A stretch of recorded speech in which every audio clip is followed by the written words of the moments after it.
Praise the Lord. கர்த்தர் நல்லவர். இந்த நாளில் உங்களோடு கூட ஆண்டவர் பேசி உங்களை பலப்படுத்தி உங்களை வழி நடத்துவாராக. உங்கள் வாழ்க்கையில் அற்புத அடையாளங்களை கர்த்தர் செய்து உங்களை பாதுகாத்து உங்களை மேன்மைப்படுத்துவாராக. கர்த்தருடைய சமூகத்தில் ஒரு வசனத்தை நான் உங்களுக்காக வாசிக்கிறேன். நீதிமொழிகள் 17ஆம் அதிகாரம் 3ஆம் வசனத்தை நான் வாசிக்கிறேன். வெள்ளியை குகையும் பொன்னை புடமும் சோதிக்கும், இருதயங்களை சோதித்தருகிறவரோ கர்த்தர்.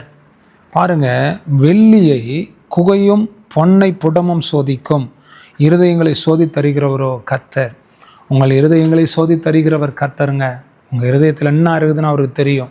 நீ என்ன யோசிக்கிற, நீ என்ன திங்க் பண்ணுற, நீ என்ன பண்ணிக்கிட்டு இருக்கிற, உன் பிரச்சனை என்ன, உன் வேதனை என்ன, உன் துக்கம் என்ன அவருக்கு தெரியும். இருதயத்தில் ரொம்ப உடஞ்சி போயிருக்கிறீங்களா? ரொம்ப வேதனையாக இருக்கிறீங்களா? என் மனபாரம் யாருக்கு போய் நான் சொல்லட்டுங்க? யாருக்கிட்ட நான் பேசுறதுங்க? யாருங்க சொல்கிறது என் கஷ்டத்தை? யாருக்குமே சொல்ல முடியாது. என் இருதயம் ரொம்ப உடைக்கப்பட்டிருக்கிறது. சிலருடைய வார்த்தையினால் நான் உடைஞ்சு போயிருக்கிறேன். சில பேர் பேசின வார்த்தை என் மனசு ரொம்ப வேதனை, என் இருதயம் உடைஞ்சு போயிருக்குதுன்னு சொல்கிறீங்களா? கலக்கத்தோடு இருக்கிறீங்களா? கண்ணீரோடு இருக்கிறீங்களா?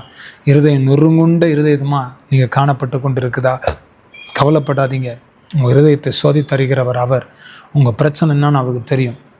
அதை சோதித்து பார்த்து அற்புதத்தை செய்வார். உங்கள் இருதயத்தில் இருக்கிற எல்லா போராட்டங்களும் ஒரு முடிவை ஆண்டவர் தருவார். கண்டிப்பாக கர்த்தர் உங்களை விடுவிப்பாருங்க.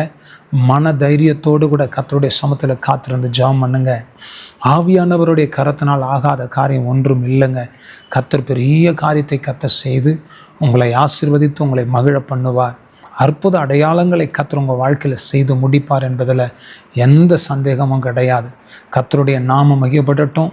அவருடைய சமூகத்தில் காத்திருந்து ஜெபம் பண்ணுங்க. கர்த்தருடைய ஆவியானவர் உங்களை விடுவித்து பெரிய காரியங்களை கர்த்தர் செய்து முடிப்பார். சரிங்களா? செபிக்கலாம் ஆண்டவருடைய பாதத்தில். நல்ல பிதாவே, இந்த நல்ல வேலைக்காக ஸ்தோத்திரம். ஆவியானவர் இந்த மகனையும் இந்த மகளை விடுவித்து கர்த்தர் நீர் காத்து நடத்தும்படி நான் செபிக்கிறேன். இவருடைய கட்டுகளை உடைங்க, இவருடைய வியாதிகளை சுகமாக்குங்க. ஆண்டவரே ஸ்தோத்திரம். இவருடைய இருதயத்தில் இருக்கிற போராட்டங்களுக்கு ஒரு முடிவை ஆவியானவர் கொண்டு வாங்கப்பா. சோதித்தறிந்து இந்த பிள்ளைகளுடைய வேதனைகளையும் துக்கங்களையும் கலக்கத்தையும் கண்ணீரையும் மாற்றி கர்த்தர் ஒரு பெரிய ஜெயத்தை விடுதலை தரும்படி நான் செபிக்கிறேன். இப்படி கரத்தில் ஒப்பு கொடுக்கிற சுவாமி, அற்புதம் நடக்கட்டும், பாதுகாத்து கொள்ளும், வழி நடத்தும், முடி மறையும். இயேசு கிறிஸ்துவின் நாமத்தினால செபிக்கிறோம் நல்ல பிதாவே. ஆமென், ஆமென், ஆமென், ஆமென். God bless you. கர்த்தர் உங்களை விடுவித்து காத்து நடத்துவார். ஆமென்.